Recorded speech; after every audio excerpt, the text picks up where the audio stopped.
বিয়ের আগে বউরে বলে দিবেন, শোনো বউ, আমি কিন্তু বড় তেড়া যুবক, আমি কিন্তু 2 নম্বর পথে কামাই করব না।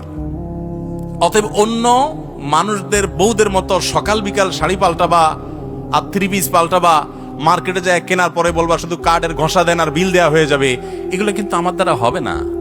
আমি কিন্তু হালাল খোর, আমি হারাম খোর না। বলা যাবে না ইনশাল্লাহ? হবু বউরে বলে দিতে পারবেন না?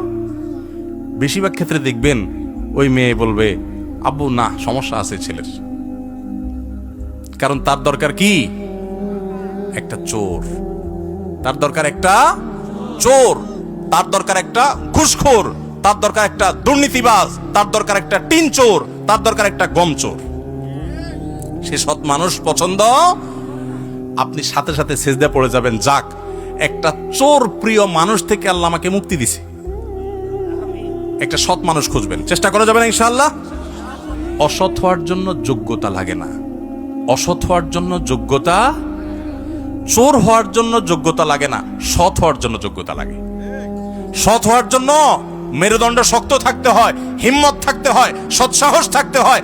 বাবাকে বলতে হয়, বাবা আমি চুরি করব না। তুমি অসন্তুষ্ট থাকতে পারো, বাবা আমি 2 নম্বর জিনিস তোমাকে খাওয়াবো না। আমাকে অন্যদের উদাহরণ দিবা না, আমাকে সৎ মানুষের উদাহরণ দাও। যুবকরা বলা যাবে না বাবাকে ইনশাআল্লাহ? বেয়াদবি করা ছাড়া সুন্দর ভাই বলা যাবে না। আল্লাহ আমাদের সবাইকে তৌফিক দান করুন।